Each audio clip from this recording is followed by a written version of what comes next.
हमारे दिल में यही बात रहती है कि 2025 आ रहा है या जब भी कोई नया वर्ष आता है, तो हम वो नववर्ष कैसे मनाएँ, हम उसकी शुरुआत कैसे करें, हमारा साल कैसा रहेगा। तो इस बार जो नववर्ष बन रहा है, उसका नंबर बनता है 9 और 9 का मतलब होता है कि ये वर्ष मंगल का है। मंगल धरती पुत्र है, मंगल का मतलब होता है डिसिप्लिन।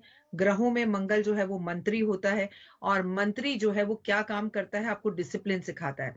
तो सबसे बड़ी बात कि इस साल में लोग डिसिप्लिन बहुत ज्यादा रहेंगे, लोग क्योंकि मनोकामनाएं पूर्ण होंगी, अपना घर का सपना सबका होगा पूरा।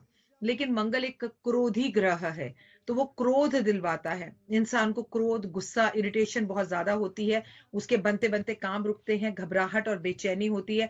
सबसे ज्यादा प्रॉब्लम अगर किसी चीज में आएगी तो वो है रिलेशनशिप्स। आपके रिश्ते खराब हो सकते हैं। अगर आपका लंबे समय से तलाक चल रहा था और आप चाह रहे थे कि आपका तलाक हो जाए और वो नहीं हो पा रहा था, तो इस वर्ष आपका डाइवोर्स हो सकता है। उसमें आपको राहत की सुकून जो है वो मिलता हुआ दिखाई दे रहा है। घबराहट और बेचैनी रह सकती है।